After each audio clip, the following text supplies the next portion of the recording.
She framed me for hitting her kid. And my husband believed. It was a flat-out lie, but my husband bought into it.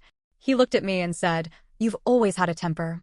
Then his mother jumped in, insisting I move out for the sake of peace, she said. I told them no. I wasn't going anywhere. That's when they decided to call Child Protective Services on me. When the investigator showed up, I pulled up the footage from our backyard security camera. She watched the clip, eyes widening, then said, "You need to see the rest of this, because let me tell you what really went down." Before continuing the story, I'd like to ask you to subscribe to this channel so that you don't miss new and interesting stories, and to like and share this video with your friends. This isn't the kind of story that wraps up with hugs and heart-to-hearts. No, this tale kicks off with a lie and slides into something much darker. I live in Glendale, Arizona. I'm 36 years old. Ethan and I have been married for 8 years now. We've got a 6-year-old daughter named Lily. Life's never been picture perfect, but we've built something solid, a home, a rhythm, a kind of trust. Or at least, I thought trust was part of it. Then one afternoon, everything we built nearly went up in smoke. Ethan's sister, Tara, is the type who always finds herself in a mess, but somehow never takes the blame. She jumps from one disaster to the next, always acting like the world's out to get her. Her husband walked out on her last year, and since then, she's been staying with Ethan's mom, Diane, just a few blocks from us. She drops in all the time, without warning. Her kid, Caleb, is loud, wild, and completely out of control. Still, I've always tried to be patient and keep things civil. That Sunday, I had just finished cutting up some fruit for Lily when Tara barged through the sliding glass door, dragging Caleb behind her. His face was flushed, not bruised or swollen, just red like he'd been fake crying. "You hit my son," she shouted. I turned around, totally caught off guard. "What are you talking about?" She shoved Caleb forward and barked, "Tell her, Caleb." The kid looked down, sniffled, and muttered, "She slapped me." I felt like the floor dropped out from under me. I hadn't even left the kitchen. I hadn't spoken a word to Caleb that day, other than asking him not to jump on the furniture. Ethan rushed in from the living room, confused. "What's going on?" he asked.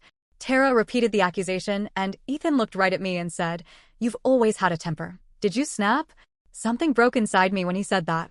Not just because he doubted me, but because he believed her without a second thought. I told him I never laid a hand on the boy. I swore on Lily's life. But Tara wasn't letting up. "He's scared of you," she insisted. He told me he screamed at him and slapped him for spilling juice. Ethan didn't step in to defend me. He didn't even ask questions. He just stood there with his arms crossed, silent. About an hour later, Diane strolled in like she ran the place. She's always hated how outspoken I am, always said I was too direct. Like being straightforward somehow made me dangerous. She walked into my kitchen like it was hers and said, "For the sake of peace, I think you should leave for a few days." I told her, plain and simple, no. This is my house. She looked down her nose at me and said, "You're upsetting the children. The family. You need to remove yourself." I shot back, "You weren't even here. You don't know what happened." But I could already see it in her eyes. She had made up her mind. They always babied Tara, always treated her like she was some fragile little doll who couldn't handle life. I thought maybe that would be the end of it. Then 2 days later, there was a knock at the door. It was CPS. A woman introduced herself as Karen. She was calm and professional, but I could tell she meant business. "We got a report saying you may have physically harmed your nephew," she said. "I need to ask you some questions and also check in on your daughter." My stomach dropped and my throat felt like it was closing up. I told her I hadn't done anything. I swore it. She gave a small nod. "If that's true," she said, "then I just need to get the full picture." That's when I remembered the backyard camera. It's motion activated and aimed at the sliding door and back window. I hadn't really thought about it. It's mostly just to keep an eye on Lily when she plays outside. But suddenly I realized maybe it had caught what actually happened that day. I grabbed my laptop, pulled up the footage, and showed it to Karen. She leaned in, watching carefully. The video showed Caleb by himself, playing. He spilled what looked like red juice all over the floor. He glanced down at the mess, then looked toward the hallway where no one else had appeared yet. Then Tara walked into frame. She crouched down beside him and whispered something I couldn't hear. Caleb nodded, and then, clear as day, Tara slapped him right across the cheek. It wasn't hard enough to knock him over, but it was enough to leave a mark. Karen gasped and covered her mouth with her hand. Then she said, real quiet, "You need to see the rest of this clip." She clicked ahead a few more seconds, and that's when something else popped into view. Tara looked straight at the camera. She knew it was recording. And she just smiled. Not a nervous smile, a cold, calculated one. Then she took Caleb's hand and led him out the door. Karen turned to me and said, "We need to have a private conversation." I nodded without saying a word. Karen stood up and gently closed my laptop. "I need to make a few calls," Karen said.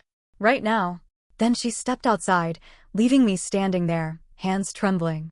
I looked back down at the paused video, Tara's cold, twisted grin frozen on the screen. My heart was thudding so hard it felt like it was shaking my whole body, my ears were ringing with it. About 10 minutes later, Karen walked back in. But her energy had shifted, her tone was sharper now, more certain. It was like she'd gone from hesitant to locked in. "I'm filing a formal report," she said. "This has become a whole different situation." She went on, "It looks like someone filed a false report to CPS, and there's actual evidence now that your sister-in-law is the one who hurt the child." I just nodded, couldn't find the words. Karen looked at me and said, "Del, you've got to stay calm. Don't confront anyone, let us handle it." She paused for a second, like she was thinking ahead. "If you feel unsafe with your in-laws nearby, it might be smart to have someone you trust stay with you for now." I thanked her as she left. That night, Ethan came home late. I was sitting at the kitchen table, quiet, just watching when he walked in. He tossed his keys down like nothing had happened, acting like it was just another normal evening. Then he looked at me and said, "I talked to Tara. She told me you're trying to turn all this back on her now." I stood up slowly, keeping my voice steady even though my insides were burning. "You want to see the video?" I asked. His eyes blinked, confused. "What video?" I opened the laptop, pulled up the clip, and hit play. He watched it without saying a word. At first, his jaw tensed up. Then the color drained from his face. When the video ended, I said, "She hit her own son." Then told him to lie about it. And she smiled at the damn camera like it was a game. He sank down into the chair like someone had knocked the air right out of him. I didn't know," he mumbled. "You believed her over me," I said. "You let your mother tell me to leave my own home. You called me angry. You made me look like I was a threat to my own child," I said, my voice rising just a little. "Do you have any idea what that could have done to me?" "I didn't mean," he started, but I cut him off. "You didn't mean to ruin my life? You didn't mean to make Lily wonder if her mom would disappear because someone told a lie. You didn't stop them. You let this happen." He didn't say another word. Just sat there, staring down at the table like it held all the answers. But things didn't get better the next day. They got worse. Tara showed up at our door again, this time dragging Diane along. And Diane didn't look the slightest bit sorry. "She says you're spreading lies," Diane said. "That you edited the video to make her look guilty. You think I know how to doctor security footage?" I shot back. Tara crossed her arms and stepped forward. "If you show that clip to anyone, I'll sue you for defamation," she warned. "It's illegal to record people without permission." I actually laughed. Right in her face.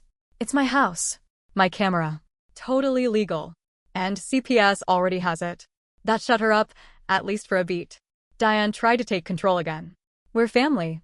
We need to stop this before it gets out of hand." "You mean before the truth comes out?" I said. That's when Tara snapped. "You've always thought you were better than us," she spat. "With your fancy house and your perfect little girl, you act so high and mighty. But you're not. You're just loud and angry, and we're all sick of pretending otherwise." Right then, Ethan came down the stairs. He'd heard everything, and still, he didn't say a word. Didn't defend me. Just stood there, frozen, like he didn't know who to back. So I made the decision for him. "You want her," I said, looking straight at Ethan. "You want that kind of poison in your life? Then go. Be with her." I'm done. That night, I packed a bag. The next day, I took Lily and went to my sister's place in Mesa. Later that afternoon, the investigator, Karen, called me again. She said, "We went through more of the footage. There's something else, something I don't think you've seen yet." "What is it?" I asked. "There's a part where your husband enters the frame. He's talking to Tara. She tells him what she's about to do." My stomach turned to ice. "What?" She says something like, "Don't worry. I'll take care of it. She'll be out of the picture by tomorrow. And your husband, he doesn't stop her. He says, just make sure it looks real." I had to sit down. Karen kept talking, her voice steady. "We're opening a separate investigation on him now. My marriage, everything I thought I knew, it wasn't just falling apart. It had been a setup from the beginning. That night, I just stared at the wall in my sister's guest room, Karen's voice replaying in my head. Just make sure it looks real. That's what my husband told his sister. They weren't just covering for each other. They orchestrated this. They plotted to tear me down. And now? Now I had the proof. I didn't tell my sister everything right away. Didn't want to pull her into this mess just yet. But the next morning, I called a lawyer. The lawyer I hired, Nina, didn't waste time on pleasantries. She was sharp, steady, didn't blink once during our entire meeting. I showed her the footage, gave her Karen's contact info, and laid out the whole story. She leaned back in her chair, arms crossed, and said, "You're sitting on a landmine.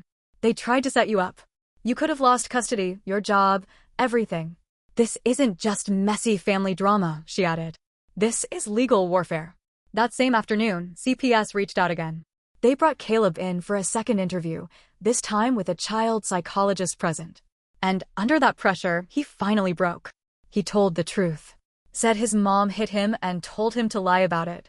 Said she told him, "Aunt Rachel will go away for a while, but you'll be okay." Then, God, it got worse.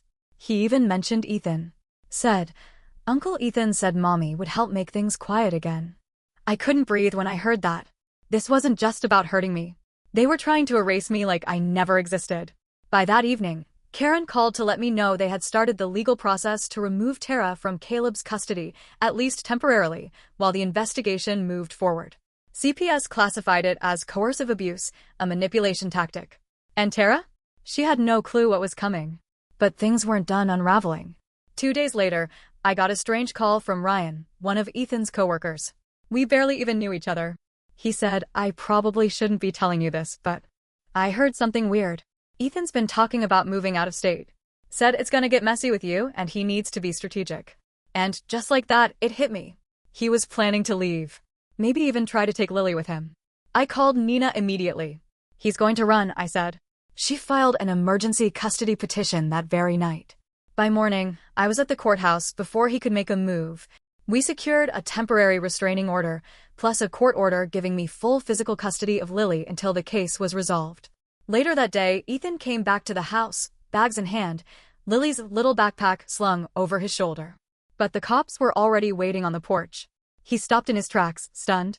"You did this to us?" he yelled. "No," I said, staring him down. "You did this to me." Then one of the officers stepped forward. "Ethan," he said, "we also need to inform you that you're under investigation for your role in filing a false CPS report. You'll need to come with us for questioning." Tara was arrested 2 days later. They officially charged her with child endangerment and filing a false report. That smug, self-satisfied look she always wore, it didn't make it past the steps of Diane's front porch.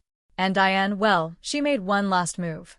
She went to court asking for temporary guardianship of Caleb. Claimed I was lying. Said I'd doctored the footage, but the judge wasn't having it. Looked right at her and said, "Ma'am, the footage has already been reviewed and authenticated by the authorities. And your testimony not only contradicts the evidence, it contradicts the child's own words." Diane went pale. She walked out of that courtroom in tears. The court date came fast. There I was, sitting in a cold courtroom in downtown Phoenix, with Nina at my side. CPS sat at the table across from us. And Ethan? He sat alone at a separate table, shoulders slumped, eyes glued to the floor. Tara wasn't there. She was still in custody waiting for trial. Her lawyer had tried to delay the hearing, but the judge refused. Said the case had grown too serious and too public. Ethan never once looked at me. Not even for a second. When it was my turn to speak, I didn't hold anything back. I was accused of hitting a child, I told the court. I almost lost my daughter. My own husband told his sister to make it look real. They tried to destroy my life, just because they didn't want me around anymore. Why?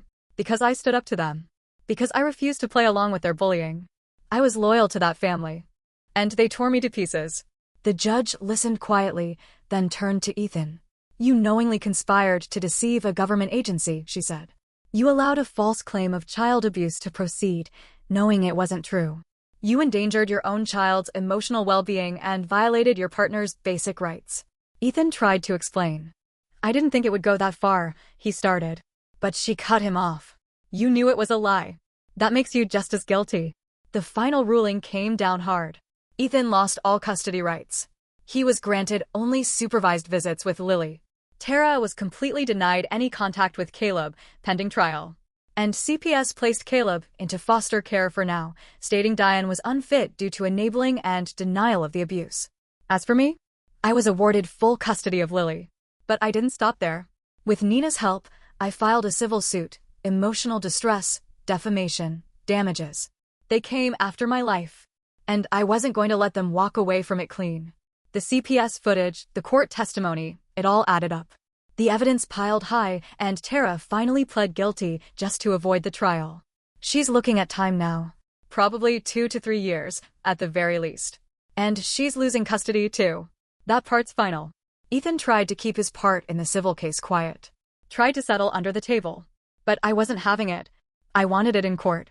I needed it on the record that he tried to destroy me. When the case wrapped, the judge ruled in my favor.